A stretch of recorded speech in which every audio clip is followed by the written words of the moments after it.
saya Gusia Indriani dengan NIM T 2019-4067 dari Program Studi Pendidikan Guru Madrasah Ibtidaiyah Institut Agama Islam Negeri Jember akan menjelaskan mengenai filsafat pada masa postmodern dalam pemikiran Hasan Hanafi dan Abid Al-Jabiri. Pertama-tama saya akan menjelaskan mengenai postmodern. Apa sih postmodern itu? Postmodern secara etimologi berasal dari kata pos, yang berarti suatu keadaan yang sudah lewat, lepas, terpisah, atau jauh. Dan modern yang berarti terbaru. Bila digabungkan, yaitu peralihan dari masa modern itu sendiri. Postmodern. Secara etimologi, postmodern berasal dari dua kata, yaitu pos dan modern. Pos sendiri berarti suatu keadaan yang sudah lewat, lepas, atau terputus. Sedangkan modern sendiri jika dirujuk pada Kamus Besar Bahasa Indonesia bermakna terbaru atau mutakhir. Bila disatukan, postmodern ialah masa di mana peralihan dari masa modern itu sendiri sebagai koreksi terhadap modern itu sendiri dengan menjawab pertanyaan-pertanyaan yang belum terjawab di masa modern. Sedangkan postmodern menurut terminologi ialah suatu kritik atas masyarakat modern dalam kegagalan memenuhi janji-janjinya. Dalam masa postmodern ini, peran budaya menggantikan peran ekonomi yang begitu kuat dalam pandangan modern yang berwujud dalam dua kubu besar yang cenderung bertentangan antara pendukung sosialisme dan kapitalisme. Dengan kata lain, postmodern lebih menekankan peran budaya atau ilmu pengetahuan daripada ekonominya. Masa postmodern ini terdapat tantangan bagi umat Islam semakin berat ketika paham ikutan yang dibawa postmodernisme dijadikan sebagai landasan berpikir para sarjana Islam seperti Muhammad Abid Al-Jabiri, Muhammad Al-Qon, dan Hasan Hanafi, Narsamit Abu Zaid, Muhammad Syahrul, dan lain sebagainya. Di tangan sarjana Islam ini, postmodernisme berhasil mencapai kejayaannya. Faktor yang mendorong para sarjana Islam menggunakan framework postmodernisme dalam kajiannya, yaitu karena frustasi atas kemunduran umat Islam dan bangsa Arab. Yang kedua, karena kekalahan bangsa Arab atas Israel pada Perang 6 tahun 1967. Dan karena frustasi terhadap pemerintahan Arab yang semakin otoriter, frustasi atas maraknya gerakan kebangkitan Islam. Selanjutnya, mengenai pemikiran Hasan Hanafi. Hasan Hanafi merupakan tokoh filsafat yang lahir di Kairo pada tanggal 13 Februari 1935, tepatnya di dekat Benteng Salahuddin, yaitu daerah perkampungan Al-Azhar. Meskipun lingkungan sosialnya dapat dikatakan tidak terlalu mendukung, namun tradisi keilmuan berkembang di sana sejak lama. Pemikiran Hasan Hanafi diantaranya adalah pemikiran kiri Islam dan pemikiran teologi antroposentris.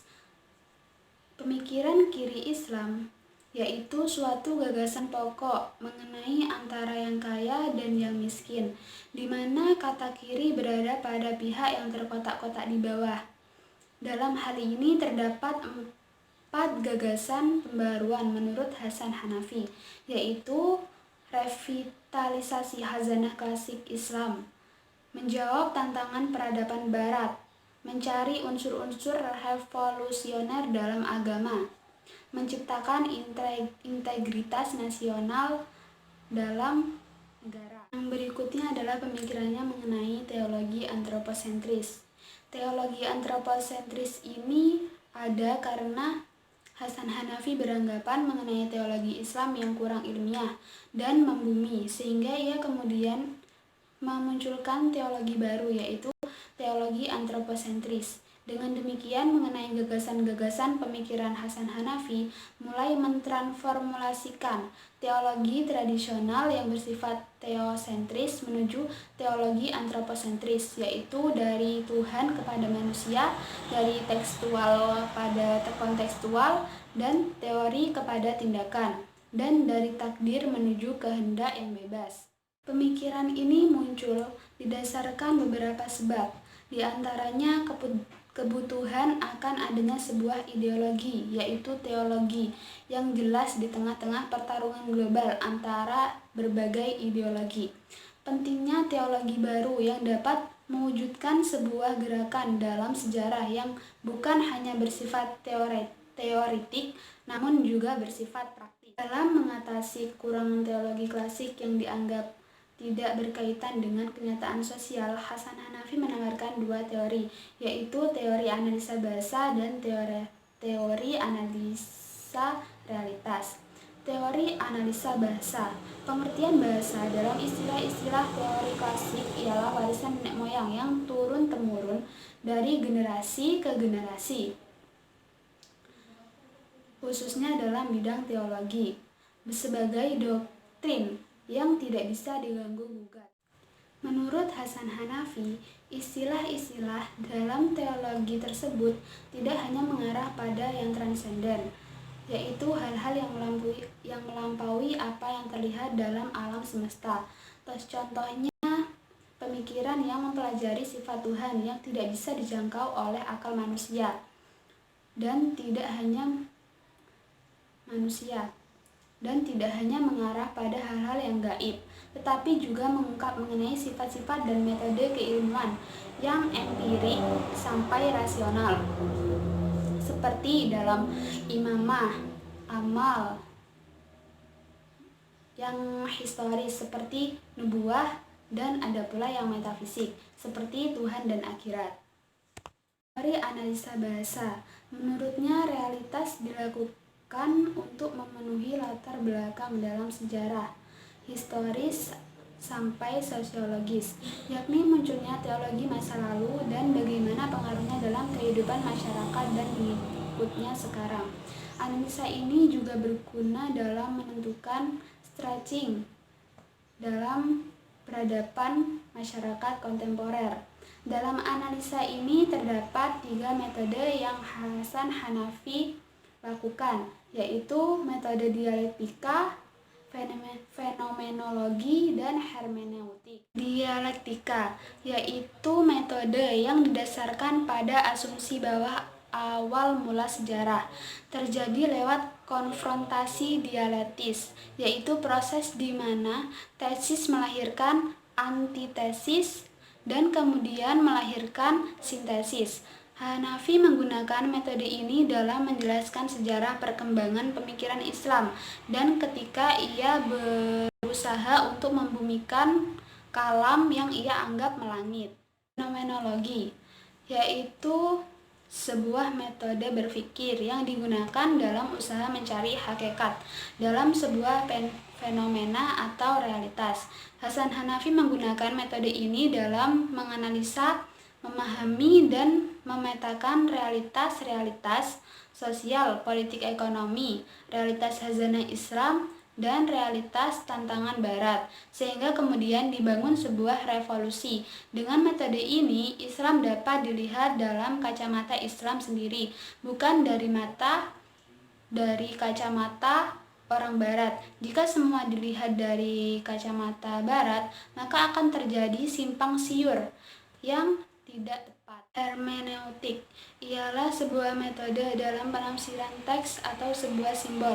Dalam metode ini, ketentuan akan adanya kemampuan untuk menafsirkan masa lampau yang tidak dialami kemudian dibawa ke masa sekarang. Proses penafsiran tersebut merupakan proses penafsiran triadik, yaitu teks, penafsir, dan penyampaian kepada audiens yang saling berhubungan.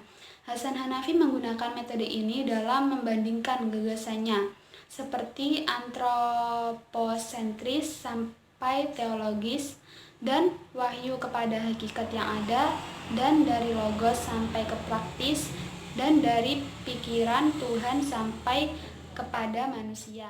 Narasi teologi Hasan Hanafi. Dalam tawaran kedua konsep sebelumnya dan beberapa metode yang digunakannya, Hasan Hanafi juga mencoba merekonstruksi teologi dengan menafsirkan ulang tema-tema teologi klasik tersebut secara metaforis sampai analogis. Dalam hal ini terdapat tiga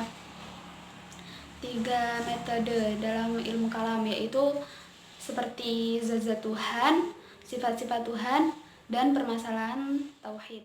Dalam hal ini, Hasan Hanafi juga berusaha mengubah tram keagamaan dari yang spiritual sakral yang berasal dari ulama terdahulu menjadi sekedar material, dari yang mulanya teologis menjadi antropologis. Dalam hal ini, Hasan Hanafi mengalihkan perhatian umat Islam yang cenderung metafisik menjadikannya berorientasi pada realitas empirik.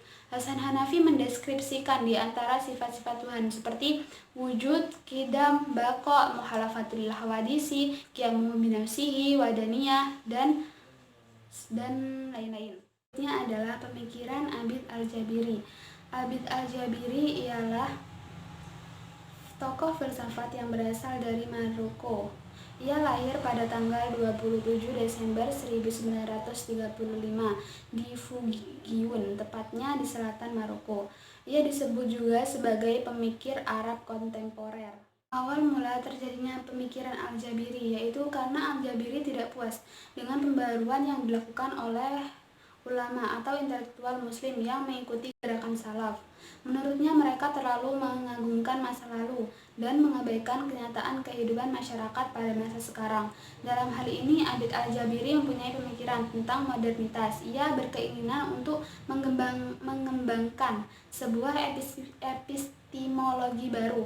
Dengan epistemologi baru tersebut berharap akan membawa perkembangan yang lebih baik pada masyarakat saat ini. Pikiran Al-Jabiri diantaranya mengenai nalar politik Arab Islam dan nalar Arab Islam. Dalam nalar politik Arab Islam ini, menurut Al-Jabiri, nalar politik Arab Islam ialah motif-motif tindakan politik dan perwujudan teoritis dalam praktiknya yang bersifat sosiologis. Ia juga merubah mengenai beberapa konsep yang sebelumnya telah digunakan oleh Ibnu Khaldun, yaitu konsep yang awalnya mengenai peranan dakwah ia ganti menjadi kategori akidah, dan solidaritas kekuasaan ia ganti menjadi kategori kabilah, dan sistem ekonomi ia ganti dengan menggunakan nomenklatur fikih Islam atau kategori ghanimah atau harta rampasan perang. Yang kedua adalah pemikiran Al-Jabiri mengenai nalar Arab Islam. Dalam pemikiran nalar Arab Islam ini dibagi menjadi tiga, yaitu nalar burhani, bayani, dan irfani. Nalar burhani berasal dari kata burhan yang berarti bukti yang rinci dan jelas. Secara terminologi ialah cara pikir yang di dalamnya menggunakan metode deduksi, khususnya dalam menggunakan sesuatu. Nalar bayani berasal dari kata bayan yang memiliki arti pisah atau terpisah dan jelas atau menampakkan. Sedangkan secara terminologi, yaitu suatu akan nampak jelas apabila memiliki keistimewaan dalam kata lain, yaitu perbedaan dari yang lain atau mempunyai keunggulan. Terdapat aturan-aturan dalam tatanan nalar bayani ini, seperti aturan dalam penafsiran wacana dan syarat memproduksi wacana. Yang terakhir adalah nalar irfani, berasal dari kata irfan yang berarti ilmu searti dengan al-ma'rifat. Menurut kalangan sufi muslim, nalar irfani ialah nalar untuk menunjukkan jenis pengetahuan yang paling luhur yang hadir dalam kalbu melalui kasyaf atau ilham.